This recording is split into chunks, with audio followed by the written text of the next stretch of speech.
a little lost. I was with my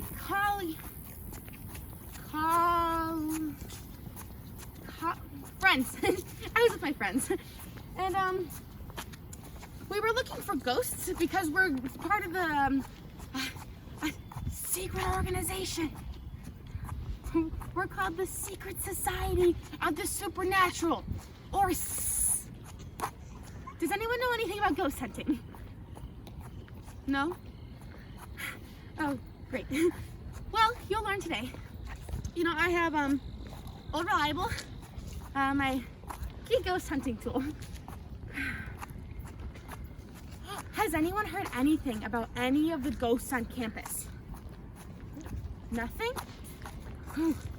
Well, you know about the ghosts in the 4th floor of the library? No? Well, apparently, you're not supposed to be there after dusk, because there's a ghost. You know, you don't want to get what do ghosts do? Haunted? Ooh, what is your favorite spooky movie? Anyone? Halloween Town. I love Halloween Town. Any other ones? Nothing? Personally, Hocus Pocus is my favorite because, like, you know, and Ghostbusters because, you know, same thing I do. Now, this is a very haunted area of campus. So if you see anything, you need to let me know because, you know, I can't see walking backwards. It's still raining? Oh, that's spooky. You know, dark and stormy nights aren't great for stories. Come on.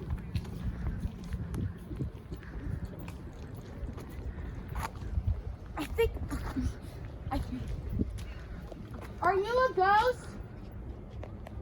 Do I look like a ghost? I didn't want to face a ghost alone. You aren't alone. Kid, you haven't been alone till you've been immortal.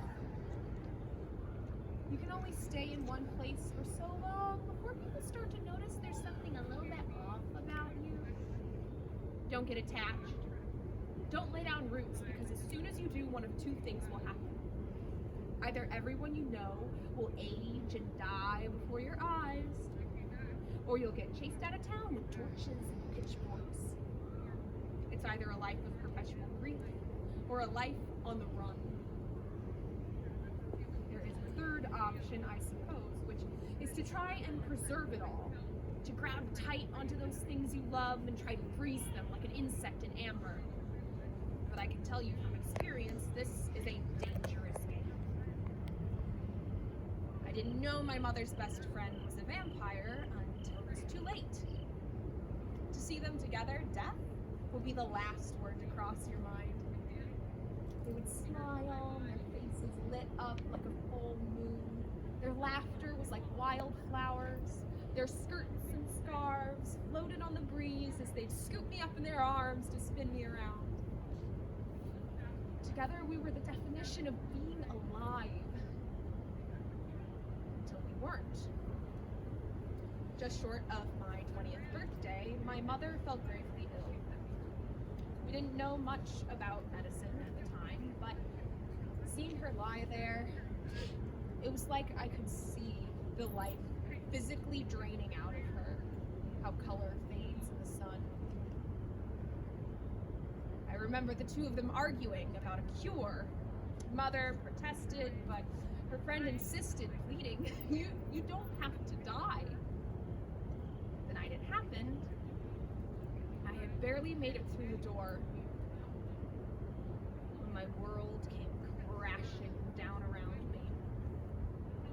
Mother was dead.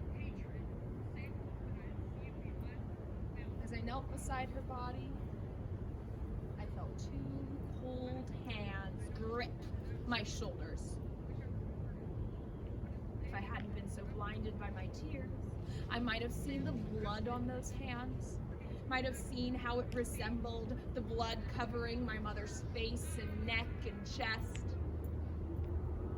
But I didn't. Instead, I let that woman hold me. I let her run her fingers through my hair, let let her soft, comforting words roll over me. I'm so sorry. I tried to save her. She was crying too, and she kept talking, saying things like, "We'll be okay. I can fix this. Everything's gonna be fine." Eventually, I couldn't hear her anymore, as I let out sob after sob, high and sharp like a wounded animal.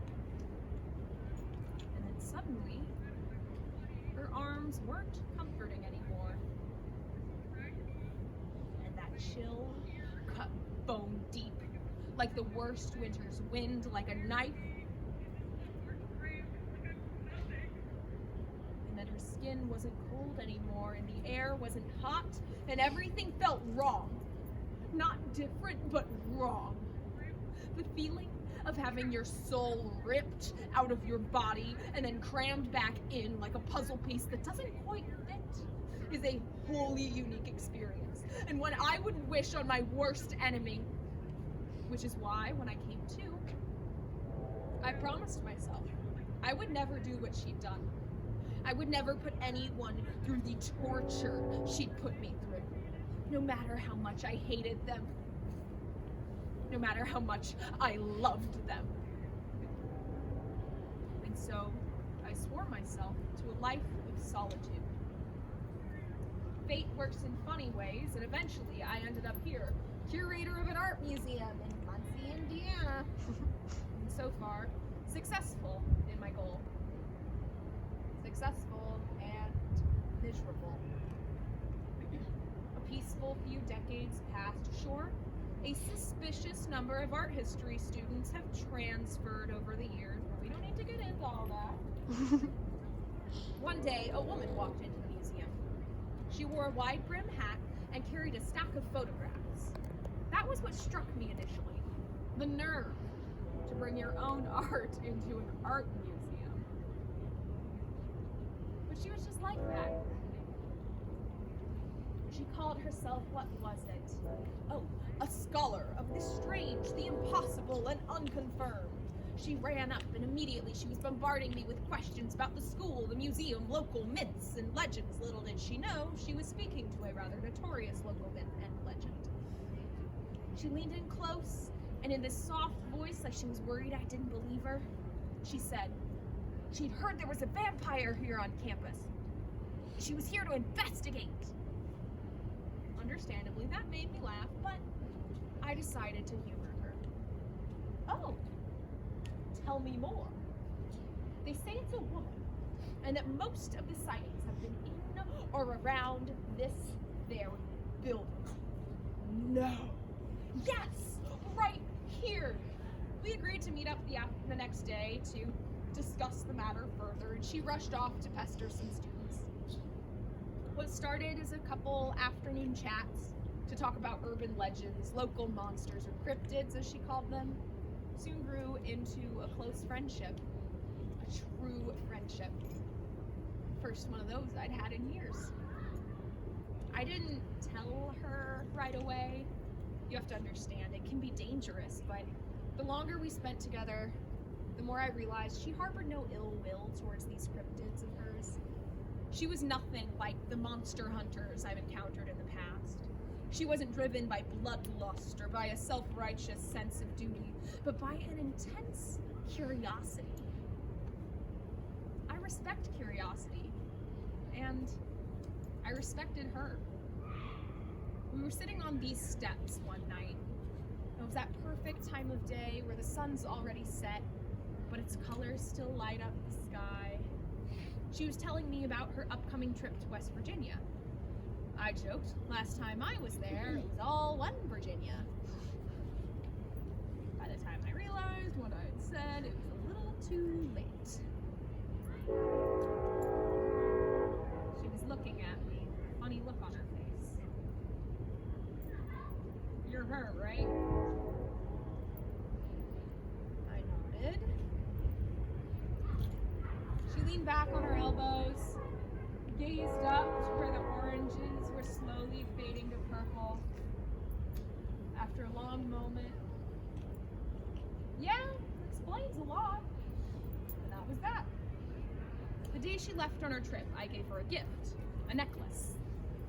Now, I can't remember exactly where I got this necklace, but I remember something about it just spoke to me, and I had to have it. It had never been deemed important enough to include in the museum, so ever since it had been in my personal collection. And I can't explain it, but that day, it was like something was telling me she should have it. So I gave it to her. A symbol of friendship, we said. A friendship that spanned years. I'd known from the start that it wouldn't last. It couldn't. I mean, nothing ever does, but as those years dragged on, a part of me started to convince myself that maybe, somehow it could. Maybe it'd be different this time. I didn't know it at the time, but that day, waving goodbye, watching her board her bus, would be the last time I ever felt truly happy. My world fell apart for the second time one night as I wandered the halls of the museum like I often do. I dozed off in front of the Buddha statue. It's normally one of my favorite places in the museum, but that night I didn't feel any sense of peace. Instead, I was overwhelmed by a wave of that specific kind of dread that comes only from being watched. My eyes shot open. If I had a heart, it would have raced, because there she stood over me, a wooden stake in hand. Our eyes met and the world froze. She had tears in her eyes. Can you believe that? Tears! And in a soft, broken voice I didn't quite recognize, she uttered 3 simple words. I'm so sorry. And I lunged. Now I know what you're thinking, and no, I didn't kill her. Would I have killed her if I'd had the chance? Honestly, I don't know. She got away. You'll never know now. She got away, left me there on the floor, a wooden stake through my leg. A stake in the leg won't kill a vampire, but it will do lasting damage. Not many people know this, but vampires bleed smoke, liquid like blood and noxious like sulfur. Most who have ever seen a vampire bleed don't live to tell of it, but she did. She fled, that cursed necklace still around her neck, and left me there, unable to move. Oily, inky smoke pouring out of my leg, curling across the tile. She never saw me as a person, as a friend. I was just another one of her curiosities, one of her monsters. And realizing that hurt more than a stake in the leg or the heart ever could. I've killed before. For someone like me, it is a matter of survival, not a moral quandary. But never before had I been filled with such rage as to want to kill. Just to watch someone suffer, to see the fear in their eyes. But as she ran from the gallery that night, part of me started to believe all those myths, those stories you hear about vampires. Maybe I am the monster she'd always thought I'd been. And from that moment on, I was fueled not by blood, but by hate. Without a specific goal. Immortality, undeath, whatever you want to call this, becomes unbearably tedious. It's just a cycle of going through the same motions over and over and over again until you can't remember where they started anymore. But that is the beautiful thing about revenge. You know exactly where it started. Don't worry, I got this. Stand back! I have garlic bread. protect you? You think you're safe? You feel safe, feel comfortable? Just because you're not a vampire doesn't mean you've escaped my fate. Continue on with your little stroll, with your little lives, but I implore you to remember this. Not all monsters have fangs. They're not always hiding in the shadows. I think you've taken up enough of my time. So, she's not a ghost. But, I'm sure we'll find one somewhere. I normally use my glasses for mimosas, but I guess blood works too. Did you know there was more than one Virginia? Well, I've never seen a vampire before, just like the fictional ones. Who is your favorite fictional vampire? Anyone? Dracula. Personally, the Count is my favorite, from Sesame Street. He's teaching me how to count right now. Have you heard the story about how haunted Doma is? Me neither. I really have a band of my friends right now. Don't get me wrong, you guys are great. But I need like ghost hunters. Not that we've caught a ghost, but people who are educated on hunting would help. Speaking of which, I think. Oh, come with me. Are you a hunter for the SSS? Are you a hunter for Sorry? the Secret Society of the Supernatural? I don't know what that is, but shit. I'm a cryptozoologist. A cryptid. Cryptozoologist. I go out and I research cryptids, like the Thunderbird, or the Bear Lake Monster, or the Jersey Devil. No, okay. I guess I'll entertain you with a story anyway.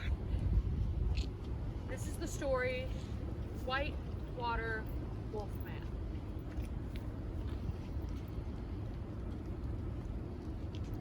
Discovered in 1908 by 2 railroad workers, just as the sun was beginning to set.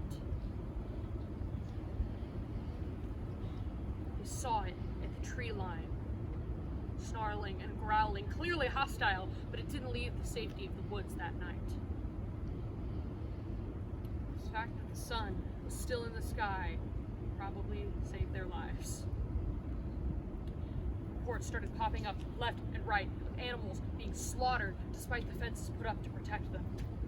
Fences remained undamaged, which led people to believe that the wolfman was simply jumping over the fences, which were too high for any human. I wanted to see this wolfman myself, so I tracked it into the heart of the woods.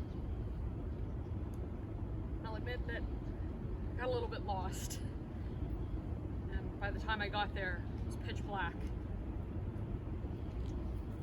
And I heard that same growling and snarling that I had heard about, except it sounded like it was coming from all around me from every angle. And I saw it clambering out into the clearing. Its shoulders were heaving with its heavy breaths. Its open maw was dripping slobber. Then it stood up on its hind legs. That thing had to be at least 10 feet tall. I tried to snap some photos with my camera, then it charged at me and it knocked it out of my hands with its giant paws, and it scratched my face. I was lucky to escape with my life that night.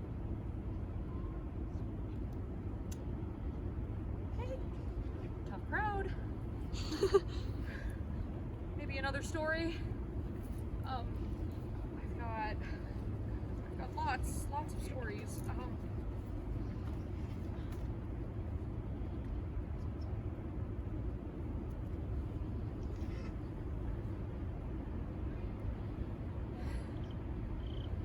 I had this friend once.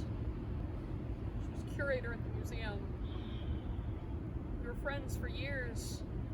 But one night, we were sitting on the steps, watching the oranges and pinks in the sky. I thought, didn't really know anything about her at all. Nothing about her past, anyway. It didn't take me long to realize why that was. She was that vampire that I had heard so much about. Maybe I didn't know her stories, but maybe that didn't matter, because I feel like as cheesy as it sounds, I knew her heart, even if it no longer beat inside of her chest. And I like to think that she knew mine too. Maybe it's just wishful thinking. She gave me this beautiful necklace before I left on my last trip. Though at the time I didn't realize that it would be the last.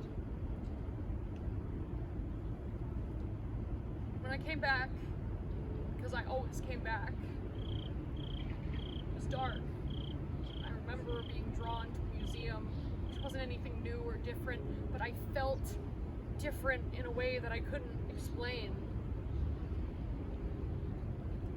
I didn't even know what I was about to do until we were face to face. I saw this look in her eyes, one that I had never seen before. I know now that it was the look of betrayal.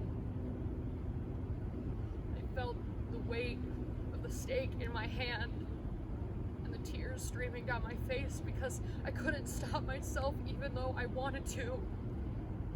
All I could think to say was, I'm so sorry.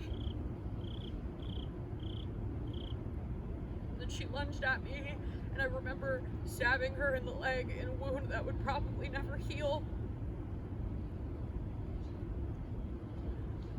And I ran like a coward, shaken but still alive because she let me go.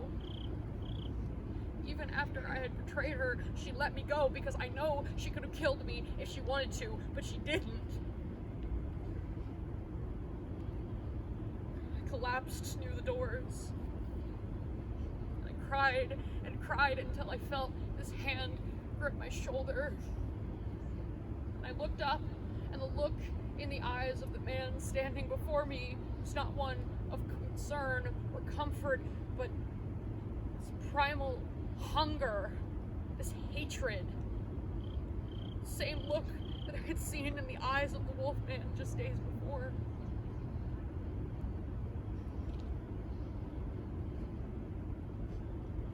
There might have been words, but I don't remember them now.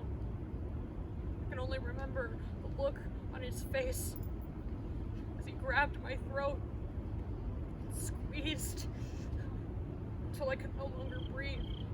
I could no longer see as my vision began to blur.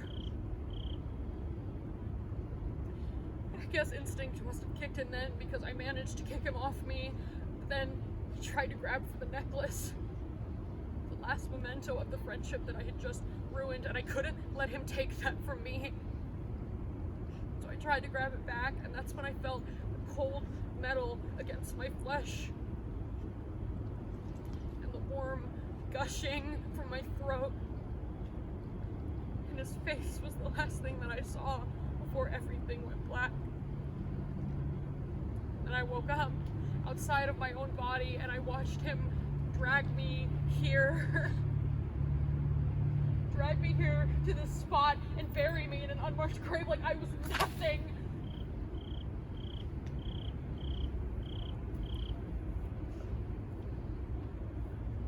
In life, I travel the world looking for curiosities, and now here in death, I am chained to this spot, just far enough away to watch her walk into work every day, probably still hating me for what I had done.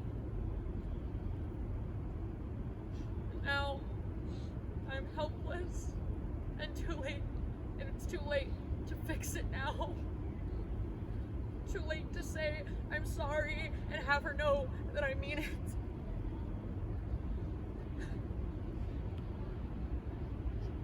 I'm sorry. I'd prefer to be alone now. Thank you. Well, that was depressing. Maybe let's not capture a ghost who's already miserable. We don't want that on our conscience. You know, it must suck to be dead. You're like stuck in one spot forever. What do you do if you like have nothing to, like, what would you do without your phone, you know? Like, if you had to die right now, how would it be? Anyone? No one has a preferred way of death? Personally, coma. You know, you go out peacefully. You know, but like, since you're like chained to where you died, like I would say like Justin Bieber's house. Okay, so my friends. The one is named Winnie. Oh, no, that's my name. Raven. She's about yay tall. She looks like you. She's just kind of in this for the money. I use the word friend lightly. We don't really talk. But there's a reward. You know, the more ghosts you catch, the more money you get. The college is expensive. The other one, Petra. About yay tall. Looks like you. She just like likes ghosts, I guess. I mean, like it's the one thing I'm good at, so I get that. But she always has this journal that she writes in. I don't know what she writes in. It seems useless to me. I just try to remember everything. You know, it doesn't work so well. Now, no matter how much we want to look for ghosts, we have to be safe. You always look both ways when crossing the street. I also learned that from Sesame Street.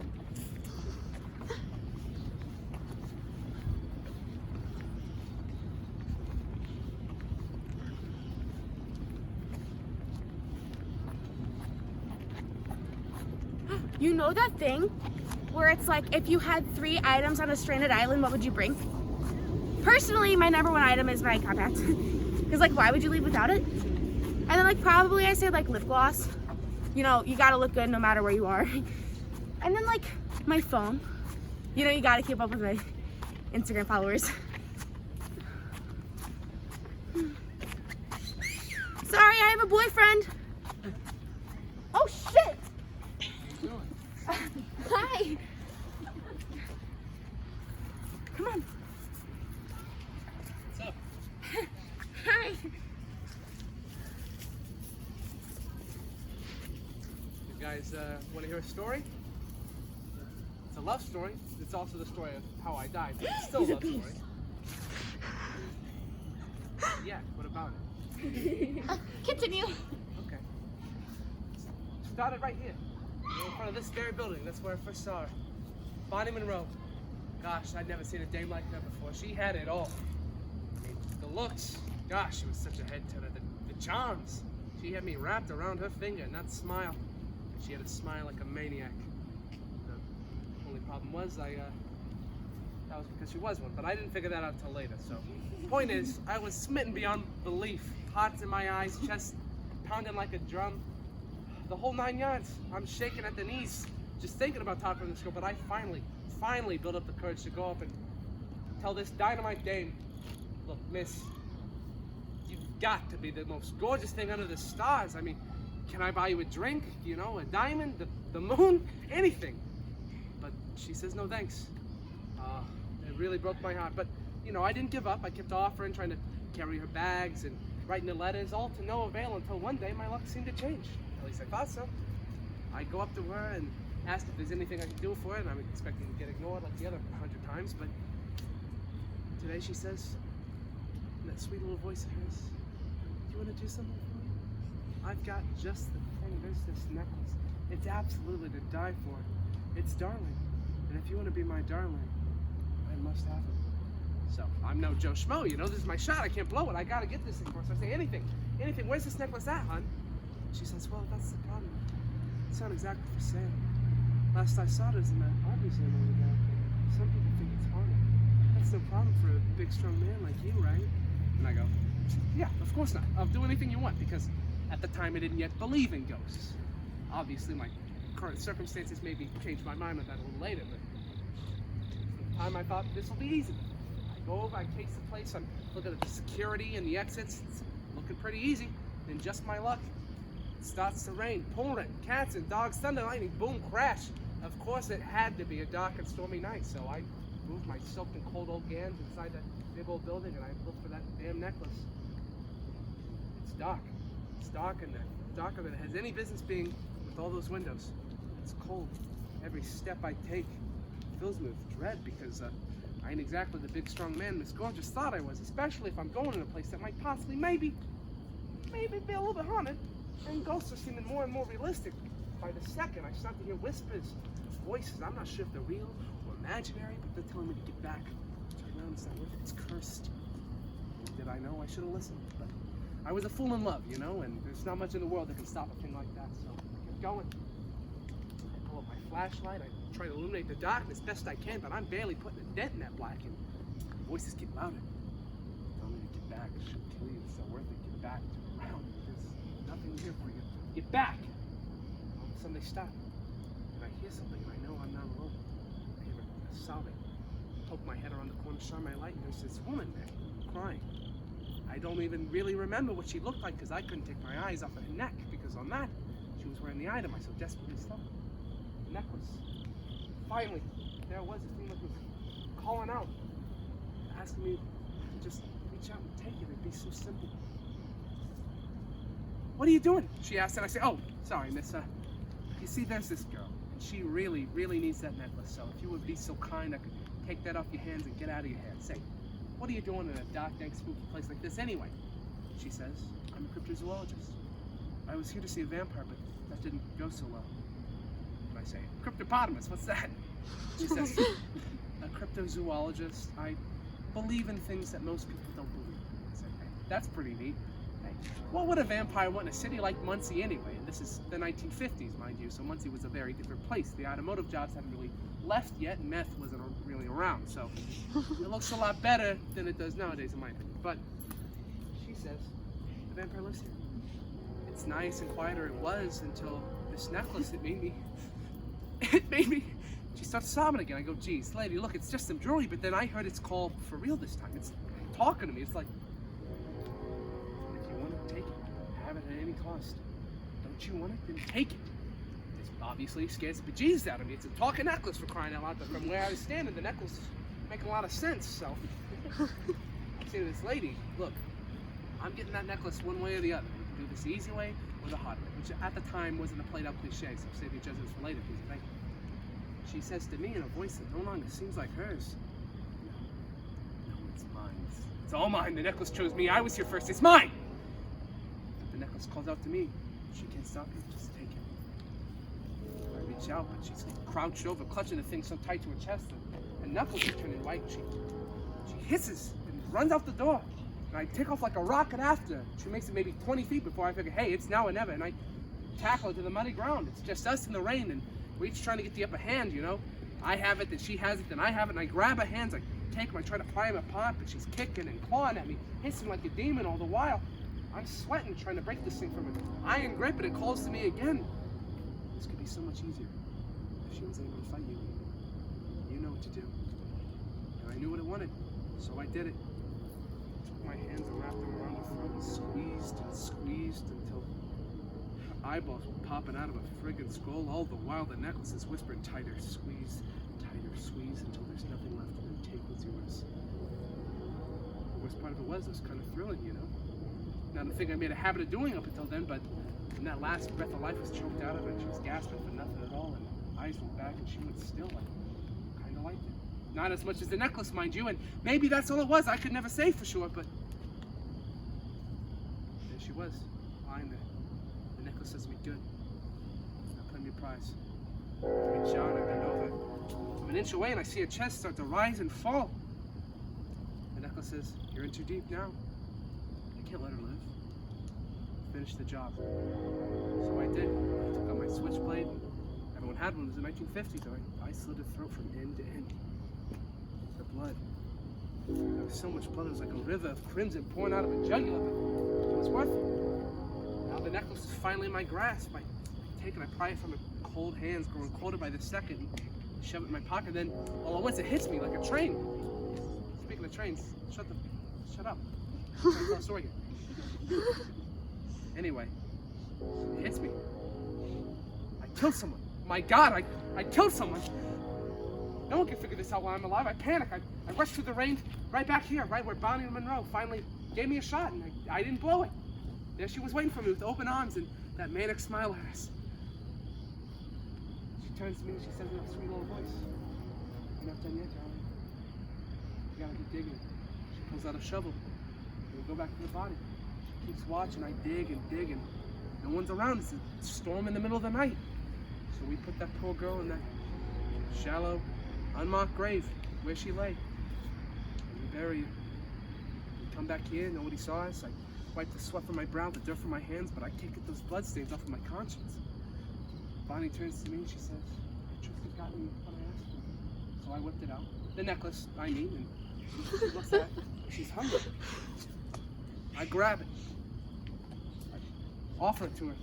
She snatches it away like a snake, striking a bird. She puts it on her neck. She takes a big breath. Breathes a sigh of relief. She goes, "It's so much better. I know this wasn't easy to get your hands on." And I say, "Yeah, you got that right. You know exactly what my hands had to do to get this thing. I hope it was worth it." And she says, "Oh, I'll make sure of it, darling. Come with me. Come with me and I'll make it worth your while." So I followed her. And we had our fun, but I'm not one to kiss and tell. And after all that, that's when she stabbed me in the back. Literally. A bunch of times too, not just once or twice. And as I lay there bleeding to death on her bedroom floor, I asked why. After all of that, I would have done anything. Why? And she turns to me and says the last words I'll ever hear with living ears. Why? Because this necklace is mine. All mine. And I want it to stay that way forever. For that, I need you out of the picture. It's been fun, darling. Thanks for the necklace. And then it all went black. It took me a while to fight my way back to the land of the living, but I had a clear goal in mind, you see. Revenge. Revenge on all the betrayers of lovers, the backstabbers who lie and use other people to do their dirty work for them. I hope it was worth it, Bonnie, because now she's bound to that necklace forever, and I'm bound here, looking for some dirty work to do. And that's my story. Maybe I should send it to my ex-boyfriend. No? Okay, well, you know, we shouldn't really capture vengeful ghosts. That's just death waiting to happen. But you know, it's nighttime, it's spooky. I'm sure I'll find a ghost somewhere. Maybe my friends too, that would be great. Have you seen them? I use a pretty good description. No? Okay. Oh! What is your favorite holiday? Bingo. The only acceptable answer, of course. I mean, especially for me. Ghosts come out at midnight. Midnight? On Halloween. On Halloween. Did you hear the legend about Benny? The scary story? Okay, well, legend has it that the Ball brothers, their ashes are in the urns on top of the pillars. Never heard of it? Well, you know, because of that, we might see ghosts. You know, maybe one of the Ball brothers, maybe someone else is hanging around here. You know, I could use my old reliable. How's everyone's night so far? Good? Great.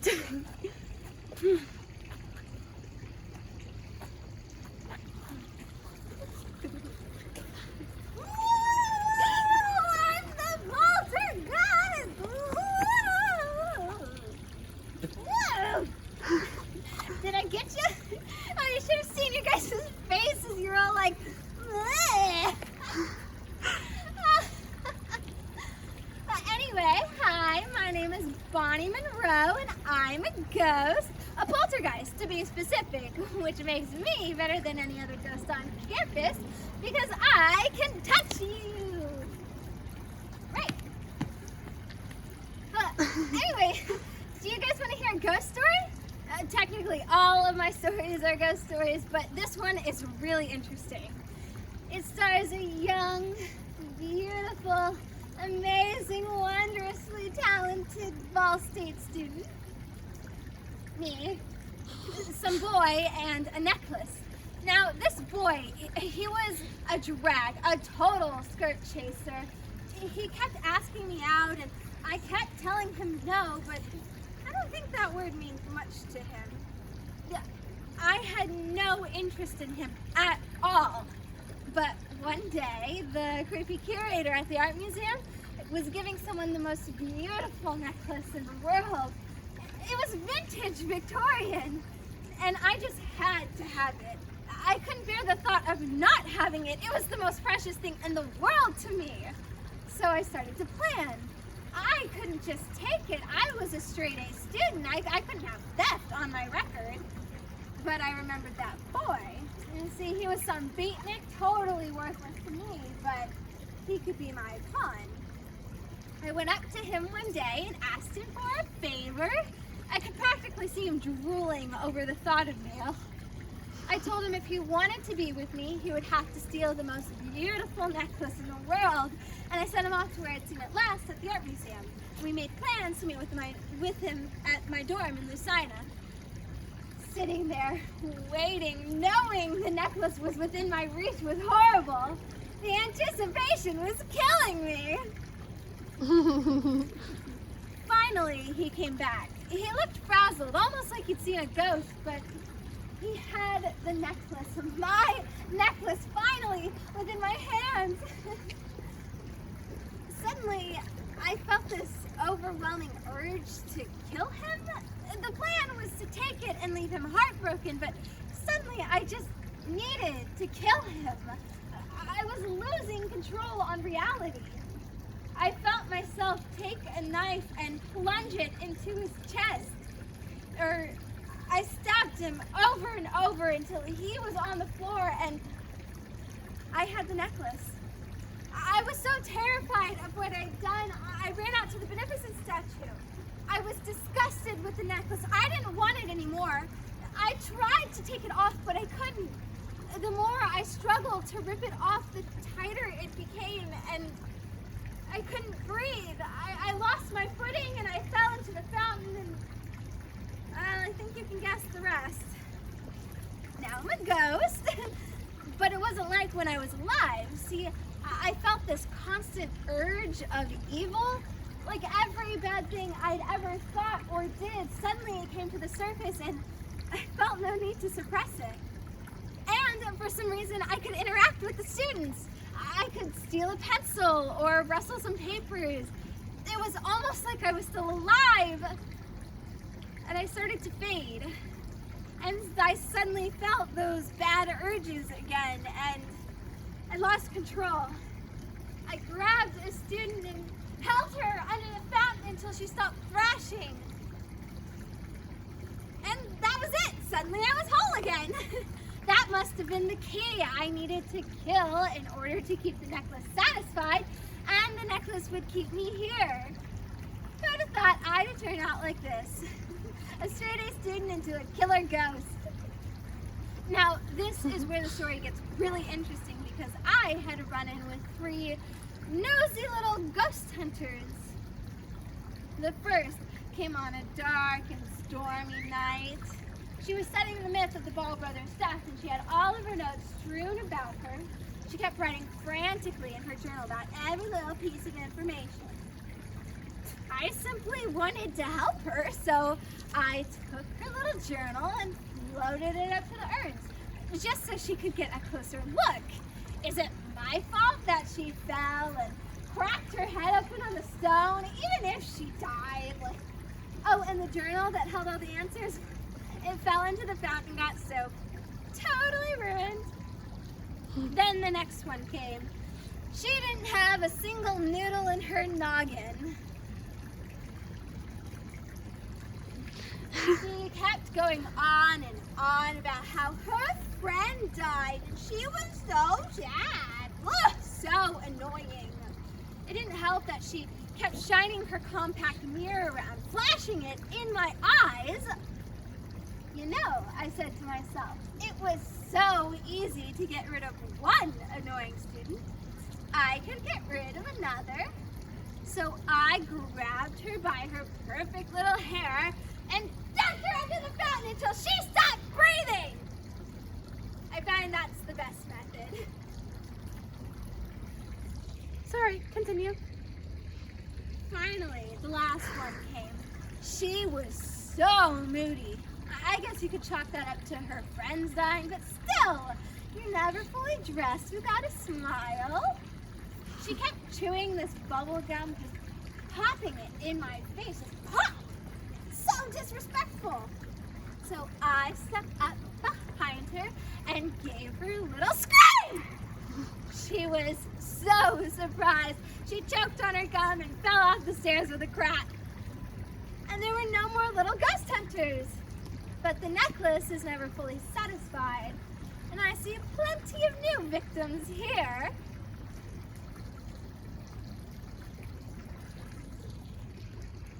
Let's see if she can get it, folks. No. Oh my god! I have to tell my friends! Save yourselves! Oh, you're not gonna remember this anyway! They never do. Well, what are you still doing here? You wanna die?